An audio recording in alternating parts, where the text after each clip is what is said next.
Hello, everyone. Welcome back to Word to World English. I'm so glad you're here with us today. Whether you're watching from home, on your commute, or taking a little break from your day, you've made a great choice. Hey, great to have you here. Honestly, I've been thinking about today's topic all week, and I keep finding examples of it everywhere. Like, once you start noticing it, you can't stop. Same. I had a moment this week where I was texting a friend and I typed, "Can you take some food to the party?" And then I stared at it and thought, wait, is it take or bring? And I actually had to think about it for a second. And that is exactly why we're doing this episode. Today we're looking at bring and take, two verbs that seem totally simple but confuse even advanced English learners every single day. By the end of this episode, you're going to know exactly when to use bring and when to use take. You'll understand the logic behind it, not just the rule, so you can use both words confidently in real conversations. Before we dive in, we'd love to hear from you. Which word do you find more confusing? Bring or take? Or is there a specific situation where you always get stuck? Drop it in the comments. We read every single one.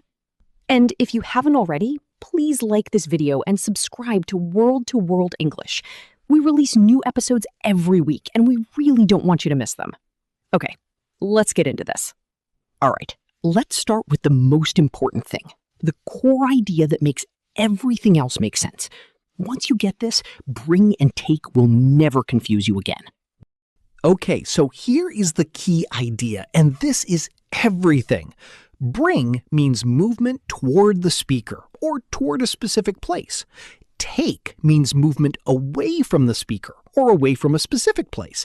That's it. It's all about direction. Think of it like this. Imagine you're standing somewhere. Bring is when something or someone comes toward you, toward where you are. Take is when something or someone moves away from you, away from where you are. So if I'm at home and I call you and say, "Hey, can you bring me some coffee?" That means come here to where I am with coffee. The coffee is moving toward me. But if I say, "Can you take this letter to the post office?" That means move away from where I am. Carry the letter somewhere else. Let me give a few more examples so this really locks in. Your friend calls you and says, "Bring a jacket tonight. It's going to be cold." They want the jacket to come to where they'll be, toward them. But if your mom says, "Take your umbrella when you leave," she wants the umbrella to go with you, away from where she is. Here's a personal one. My colleague asks me every morning, "Did you bring your laptop?" Because she wants to know if it came here to the office with me.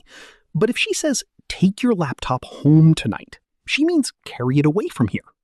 Listeners, try this with me. Imagine you're at a dinner party. You want to ask your guest what they brought. Which is correct? What did you bring? Or what did you take? Say your answer out loud before I tell you. What did you bring? Because they came toward you. They came to your place, and the food or wine or whatever came with them. Toward you. That's bring. If you asked, "What did you take?" that would mean, what did you carry away from somewhere? Completely different direction. Now, here's how it works in the negative. You wouldn't say, "I didn't bring nothing." That's a double negative. Say, "I didn't bring anything," or "I forgot to bring it." And with take, "I didn't take it," or "I forgot to take it." Simple structure. Just remember the direction. Can you think of a sentence using bring right now? Maybe something from your own daily life, something you bring to work, to school, to a friend's house. Write it in the comments. Let's see your examples. So let's lock in the summary of this section.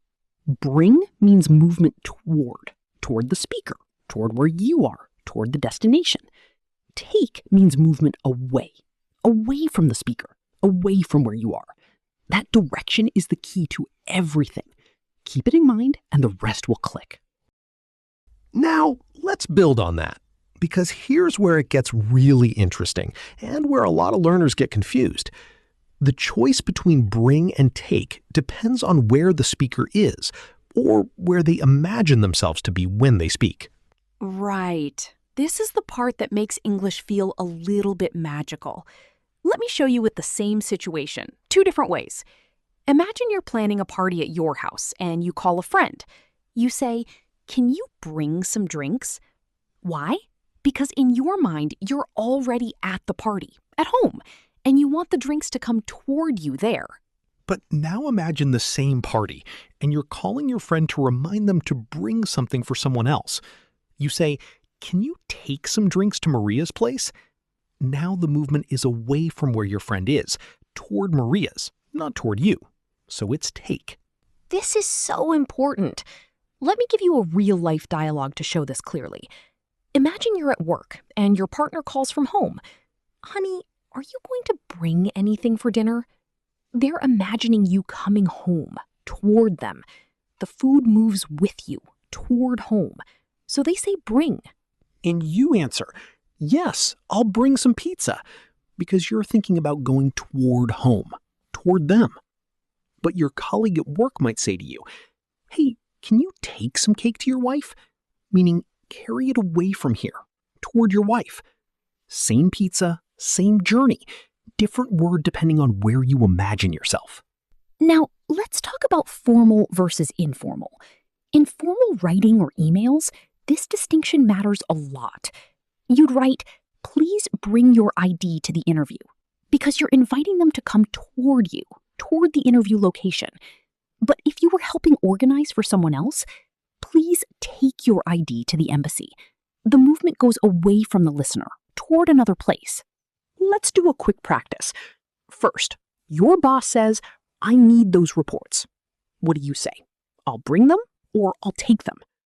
If you're going to your boss, toward them, it's "I'll bring them." Second, your friend asks you to drop something at the post office. You say, "I'll take it there," away from where you are. Third, your teacher asks for your homework. You say, "I forgot to bring it," because you should have brought it toward the classroom, toward your teacher. Write one of those in the comments, or better yet. Okay, now let's look at some special uses of bring and take that go beyond just moving things from place to place, because these two verbs appear in so many everyday expressions and phrases, and knowing them will make your English sound really natural. Let's start with bring. Bring can be used to mean cause or produce a result. For example, money doesn't bring happiness. Or spring brings warmer weather. Here, nothing is physically moving. We're using bring to talk about what something causes or creates. And there are so many great phrases with bring. Bring up. This means to raise a topic in conversation. She brought up an interesting point in the meeting. Or it means to raise a child. I was brought up in a small village. Bring about means to cause something to happen. The new law brought about big changes. Oh, and bring around, or bring round in British English, means to convince someone to change their opinion. I wasn't sure about the idea at first, but she bought me around. And bring out means to reveal or release. Stress can bring out the worst in people. Or they're bringing out a new album next month. Now, take also has some really rich expressions. Take up means to start a new hobby or activity. I've taken up yoga recently. Take on means to accept a challenge or responsibility. She took on the new project. Take over means to take control of something. A new manager took over the team. And take off has two great meanings. When a plane takes off, it leaves the ground. But we also say, "Wow, that new cafe really took off," meaning it became very popular very fast. And take out can mean to remove or to invite someone on a date. He took her out to a fancy restaurant. Let's do a mini practice. I'll say a sentence with a blank, and you fill it in with the right phrasal verb. Ready? She a lot of new responsibilities at her new job. That's took on. She took on a lot of new responsibilities. Good. Next one. His children at family dinners, talking about them constantly. That's brings up. He always brings up his children. And the new restaurant really, after it got featured on social media. That's took off. Try to make your own sentence using one of these phrasal verbs and say it out loud. Now let's talk about mistakes. And honestly, I've made all of these at some point, so there's no judgment here. These are the most common mix-ups that happen, even for people with very strong English. Mistake number 1. Using take when you should use bring in invitations. For example, wrong. Can I take my sister to your party? Correct. Can I bring my sister to your party? Why? Because the party is at the other person's place. The movement is toward them, toward that event. So bring is correct. This mistake happens because in many languages, the equivalent verb for take is used for both directions. So learners translate directly and end up using take for everything. But in English, direction is everything. Toward, always bring. Away, always take. Mistake number 2. Wrong. I will take you some food. Correct. I will bring you some food. Here, the food is coming toward the person you're speaking to. Even if you physically carry it, the direction is toward them, not away. So it must be bring. Mistake number 3, confusing bring back and take back. Wrong. I took him back a gift from Paris. Correct. I brought him back a gift from Paris. The gift came back toward him, toward where he is. So it's brought back. Take back usually means to return something. I need to take this back to the shop. Completely different.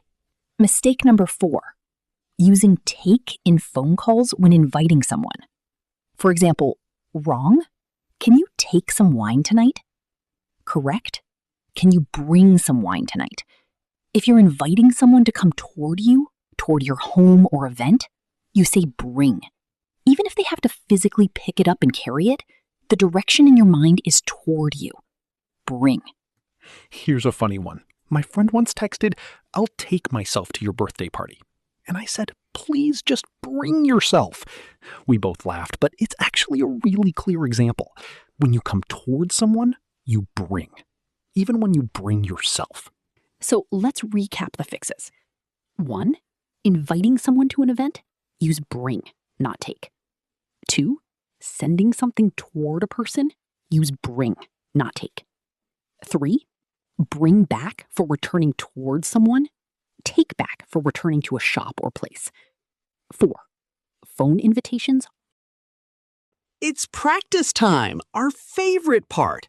We're going to do choose the correct sentence. I'll give you 2 options and you pick the right one. Say your answer out loud before we give it. Saying it out loud makes such a big difference for your memory. Situation 1. You're at home. Your friend is coming over. You call them and ask which is correct. A. Can you bring some snacks? Or B. Can you take some snacks? A. Can you bring some snacks? The snacks are coming toward you, toward your home. That's bring. If you said B, that would suggest the snacks are moving away from your friend to some third location, which isn't the situation here. Situation 2. Your manager asks you to drop some documents at a client's office. You say, A. I'll bring the documents to them. Or B. I'll take the documents to them. B. I'll take the documents to them. You're carrying them away from your current location toward the client. That's take. If you're moving away, it's take. Simple. Situation 3. You're calling your mom and she says she's coming to visit. You say, A. Bring a coat, it's cold here. Or B. Take a coat, it's cold here. A. Bring a coat. Because in your mind, you're already at home. Your mom is coming toward you. The coat should come with her toward where you are. It's bring. Notice how even though you're on the phone, your mental position is at home, and that controls the word. Situation 4. You're leaving the office and a colleague says, A. Don't forget to bring your badge tomorrow. Or B. Don't forget to take your badge tomorrow. A. Bring your badge tomorrow. The colleague is imagining tomorrow at the office. The movement is toward the office, toward them, so it's bring. If they had said, don't forget to take your badge home tonight, that would be take. Same badge, different direction. Now, challenge time. Write your own sentence using bring and one using take in the comments. Invent a situation from your daily life. We want to see them. There are no perfect sentences. There's just practice. Every time you write or say these words, you're training your brain. Don't wait until you're sure you're right. Try it, check it, and you'll get faster every single time. What an episode! I feel like bring and take will never confuse me again after going through all of that. We covered so much today, and you stuck with us through all of it, which is amazing. Let's bring it all together. And yes, I used bring on purpose there. Number 1, the core rule. Bring means movement toward, take means movement away. Number 2, the speaker's position matters. Where you imagine yourself determines which word to use. Number 3, both verbs have rich phrasal verb uses. Bring up, bring about, take on, take off, take over, all worth knowing and using. You came here because bring and take confused you, and now you have the logic, the examples, the mistakes to avoid, and the practice. That's real progress. You should feel good about that. Here's something to think about before next time. Over the next few days, pay attention to how native speakers use bring and take in movies, songs, or real conversations. You'll start noticing it everywhere. And that noticing is what turns knowledge into fluency. If today's episode helped you, please give it a like. It genuinely helps more people find word-to-world English. Share it with a friend who's learning English. And if you haven't subscribed yet, please do it now so you never miss an episode. We have so much more coming your way. You're putting in the effort, and that is everything. Language learning is a journey, and we're so glad to be part of yours. Keep practicing, keep showing up, and remember, every mistake is just a step closer to fluency. We'll see you in the next one. See you next time.